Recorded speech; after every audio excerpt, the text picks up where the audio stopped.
Kauli yangu kama mtoto, usafi kwanza. Kuna usafi wa aina nyingi. Kuna usafi wa mazingira, usafi wa mwili na usafi wa mavazi. Usafi wa mavazi utaufanyaje? Kwa kuvaa nguo kwa siku moja, na baada ya hapo na kuziosha kwa maji na kuzifua kwa maji safi na salama kwa kutumia sabuni.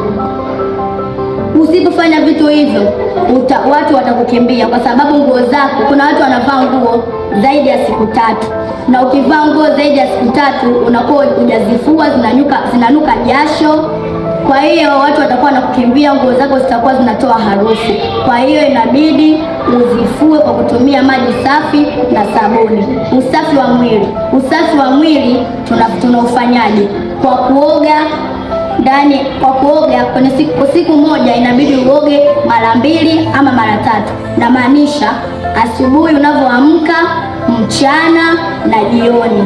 Wengine wanaoga asubuhi, mchana wanafanya shughuli zao, na jioni pia wakienda kulala wanaoga, lakini wengineo wanaoga asubuhi, mchana na jioni. Ukiwa unaoga inabidi usafishe mwili wako wote, sehemu zote za mwili inabidi ujisafishe kuondoa jasho na harufu. Usafi wa mazingira.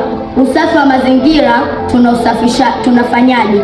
Usafi wa mazingira tunausafisha kwa kufagia, kuzoa takataka. Yani mfano umefagia zile takataka umezirundika sehemu moja, inabidi uzizoe na uweke sehemu husika. Kama makopo utayazoa na utaweka sehemu husika.